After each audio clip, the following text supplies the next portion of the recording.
Good afternoon and welcome to IBA News this Monday, the 11th of July. I'm Elon Haslan-Levy, joining you live from Jerusalem. Egyptian President Abdel Fattah al-Sisi is trying to arrange a meeting between Prime Minister Benjamin Netanyahu and Palestinian President Mahmoud Abbas as part of his efforts to advance peace talks. This, according to unnamed diplomatic sources in an interview with the Al Hayat newspaper today. Meanwhile, Egyptian Foreign Minister Sameh Shoukry echoed similar sentiments yesterday, saying Egypt is determined to provide all forms of support towards helping Israel and the Palestinians achieve a two-state solution and is willing to host talks in Cairo. Shoukry made the statements shortly after his arrival in Israel, the first time an Egyptian foreign minister has visited the Jewish state in 9 years. Prime Minister Netanyahu met with Shoukry twice in his Jerusalem office yesterday afternoon and later for a private dinner at his Jerusalem residence. At a joint press conference, Shoukry called on Israelis and Palestinians to take serious steps to resolve the conflict. Netanyahu welcomed Egypt's offer and called on the Palestinians to take the same courageous steps for peace that Egypt and Jordan had taken in the past. Last month, Shoukry paid Palestinian President Mahmoud Abbas a visit in Ramallah. The vision of the two-state solution is not far-fetched. A multitude of ideas and initiatives have been proposed to make it a practical reality, particularly the Arab Peace Initiative. However, achieving this vision requires serious steps to build confidence, as well as a genuine will that does not waver or wane under any circumstance. I would like to assure that Egypt's commitment to supporting a just, comprehensive and sustainable resolution for the Palestinian-Israeli conflict and to supporting peace and security in the Middle East is a steadfast and unwavering commitment, and that the Egyptian leadership is serious in its determination to provide all possible forms of support in order to achieve this noble goal. Today I call again on the Palestinians to follow the courageous examples of Egypt and Jordan and join us for direct negotiations. This is the only way we can address all the outstanding problems between us and turn the vision of peace based on two states for two peoples into a reality. Attorney General Avichai Mandelblit has publicly acknowledged that he has instructed law enforcement officials to probe allegations against Prime Minister Benjamin Netanyahu, but described media reports concerning the inquiry as inaccurate. In a statement last night, Mandelblit confirmed he had received information concerning the Prime Minister, among others, from the Police Investigations and Intelligence Department, adding he has held a number of discussions with the State Attorney and Police and Justice Ministry officials. In recent weeks, local media reports suggested Netanyahu was allegedly involved in a money laundering scheme with possible foreign connections, and that police were investigating suspicions that he had received illegal funding from business people abroad during his current tenure as Prime Minister, dating back to 2009. Following the Attorney General's statement last night, Netanyahu's office issued a statement saying that, as in the past, the allegations will ultimately prove to be baseless. Former Prime Minister Ehud Olmert today left his jail cell in the Masyau prison after being granted a 48-hour furlough. Olmert, who began serving his sentence on the 15th of February, will be accompanied by Shin Bet security personnel during his leave, which he will spend with his wife and children at home. The former Prime Minister is serving an 18-month sentence behind bars for bribery offences and obstruction of justice. A previous request for furlough to attend the funeral of former Mossad chief Meir Dagan in March was rejected by prison authorities. The Jerusalem District Court today sentenced Bilal Abu Ghanem, who carried out the deadly October terror attack in the capital's Armon HaNetziv neighborhood, to 3 consecutive life sentences and an additional 60 years in prison. Abu Ghanem, a 21-year-old resident of the East Jerusalem neighborhood of Jabal Mukaber, was convicted on multiple murder and attempted murder charges for his role in the attack, in which 3 Israelis were murdered and 7 others injured. The terrorist was also convicted of aiding an enemy during times of war and slapped with a 1.5 million shekel compensation demand for the victims of the attack. Ghanem and accomplice Baha Elian concealed knives and a handgun in their trousers and drove to Armon HaNetziv, where they boarded bus number 78 and perpetrated the attack. Elian, also from Jabal Mukaber, was shot and killed by security forces. His body was not returned to his family for burial, and his house was demolished in early January. Sticking with terrorism, 4 Palestinians, including 2 intelligence personnel suspected of manufacturing and trading in weapons, were arrested by IDF forces overnight near Nablus in a joint operation by the army and the Shin Bet security agency in the West Bank village of Orif. Security forces seized a cache of weapons and ammunition. Reports of the arrests came hours after unconfirmed reports in a Palestinian newspaper that undercover Palestinian security officials were operating in Area C at the West Bank to apprehend Palestinian fugitives who fled to Area C to areas under Israel's civilian and security control. The trial of IDF soldier Elor Azaria, accused of manslaughter for having shot dead a neutralized Palestinian terrorist in Hebron, continued today at the Jaffa military court with the testimonies of 2 fellow soldiers from his company.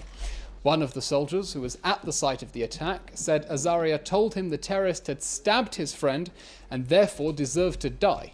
The witness added that while he did not think Azaria regretted his actions, he did appear to be under pressure.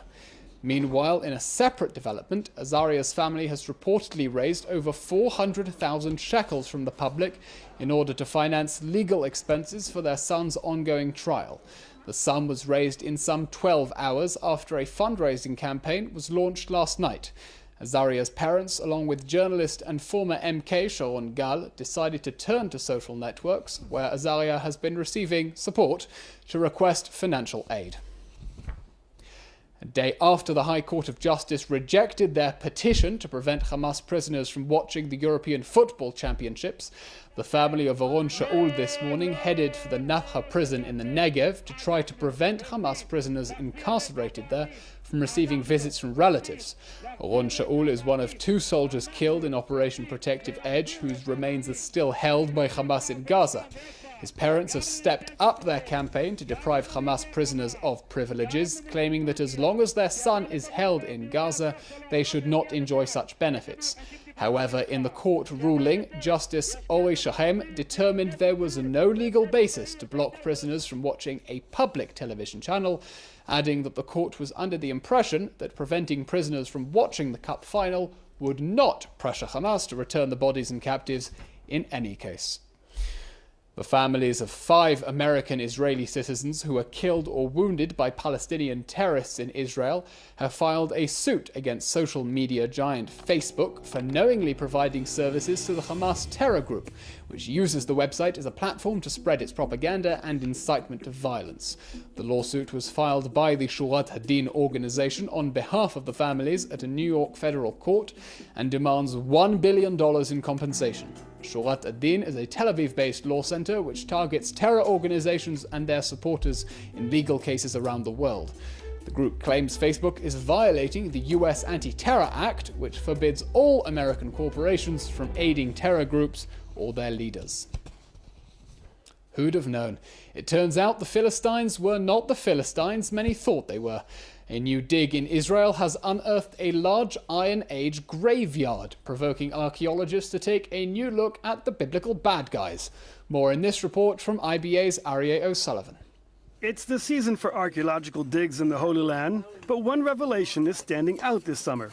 The digs in the biblical city of Ashkelon have uncovered a large ancient cemetery.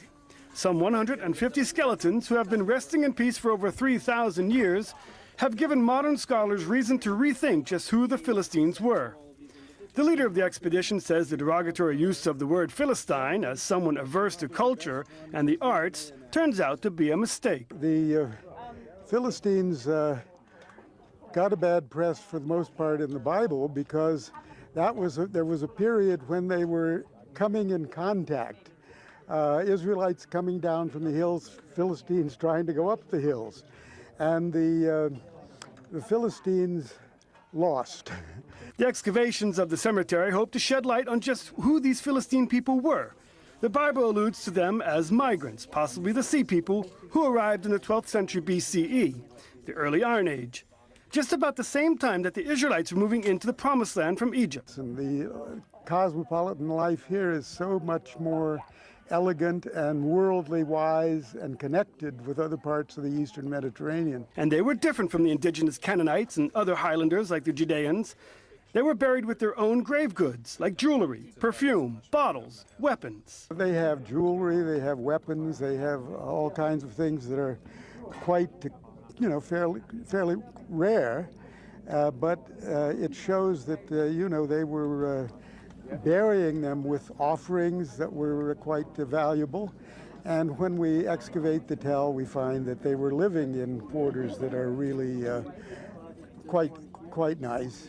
It's not a village culture by any means. The Philistines were annihilated and exiled by the Babylonians in the 7th century BCE, and unlike the Jews, they never returned from the pages of history.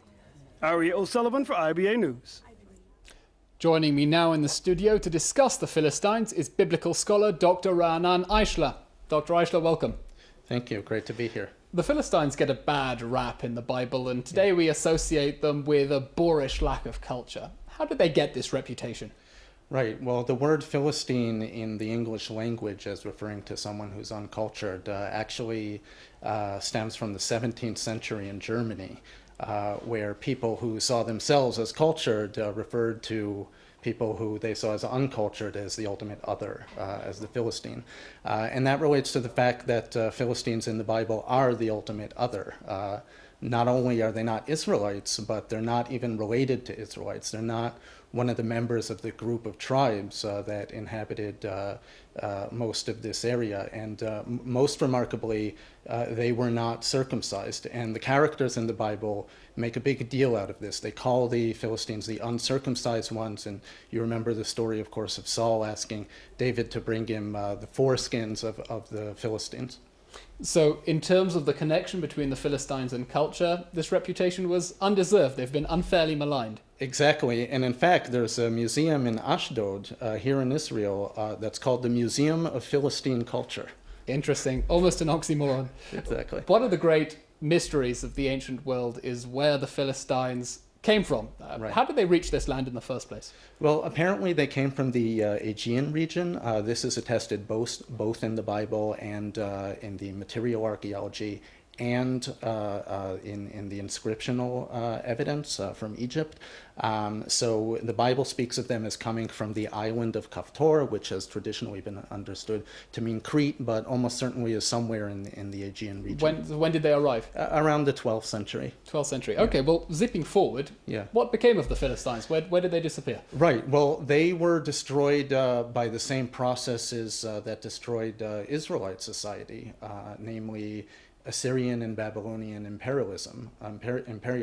So just as Sennacherib destroyed, just as the Assyrian emperors destroyed the northern kingdom of Israel, and later Nebuchadnezzar destroyed the society of Judah in the south, so the Philistines were also destroyed by these processes, but they didn't reconstitute themselves later in the remarkable way that the Israelites did. From the word Philistine, we get the word Palestina. From that, Palestine, and many of the Palestinians claim heritage way back to the Canaanites. Do they claim a cultural, historical connection to the Philistines as well? Well, I've heard that high-ranking Palestinian officials have claimed that the modern Palestinian Arabs are ethnically related to the Philistines. There is no truth in this whatsoever. There is no ethnic connection between the modern-day Palestinians and the biblical Philistines. Who, as you say, were a Greek people. Exactly. Okay, well, zooming out more generally, in what ways does modern archaeology inform biblical scholarship today?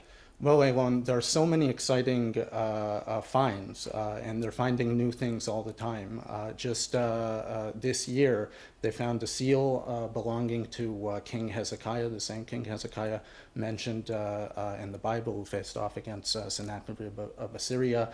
In my lifetime, I would say that the most exciting find would be the Tel Dan inscription from northern Israel, which speaks of the house of David as a royal house, and which shows the Israelite-Aramean wars from an Aramean perspective. So are we increasingly finding that biblical archaeology is validating the biblical narrative or forcing us to reevaluate our understanding of history? Well, in the case of the Philistines, I think that the two testimonies are pretty compatible, but I think that it's time to abandon this dichotomy between does archaeology prove the Bible or does it disprove the Bible? We need to see, and I think it is being seen, that Archaeology and the Bible are two different sources of information. They each have their advantages and they each have their disadvantages, and they can each shed light on the other. Dr. Eichler, thank you very much. Thank you. In other news, the Tel Aviv District Court today instructed the state prosecution to conduct talks with the attorneys of former minister and presidential candidate Binyamin Ben Eliezer, who is embroiled in a series of criminal charges, including bribery, breach of trust, and money laundering.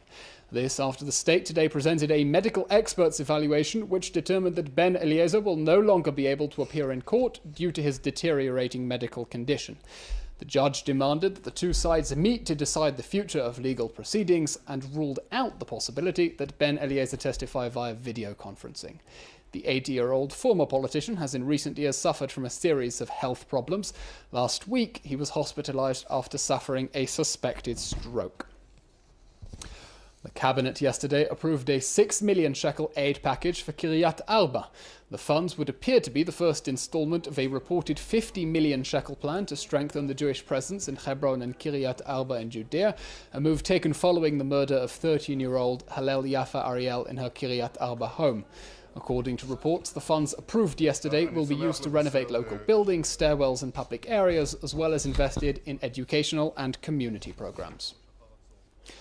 The High Court of Justice has issued an injunction preventing the new Israel Broadcasting Corporation from moving out of Jerusalem and setting up transmissions and operations from Modi'in. The court gave the state until the 27th of July to justify not operating the corporation from the current IBA facilities in Jerusalem, as the law stipulates. The petition to the High Court was made by members of Knesset as well as Jerusalem Mayor Nir Barkat, who say that moving the TV and radio out of Jerusalem would be a major blow to the capital. It remains unclear what the future holds for IBA English News, which is currently scheduled to close on the 30th of September. In finance, shares are up on the Tel Aviv Stock Exchange and the shekel is mixed in foreign trading.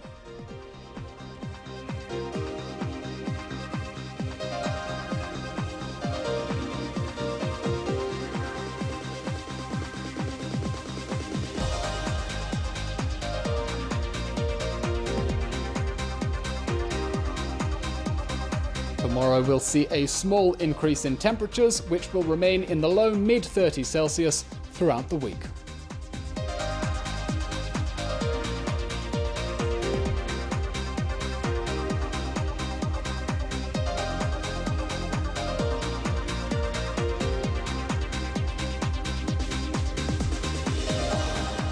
And that's all for today. We'll be back again tomorrow. I'm Elon Aslan Levy, wishing you a good evening, live from Jerusalem.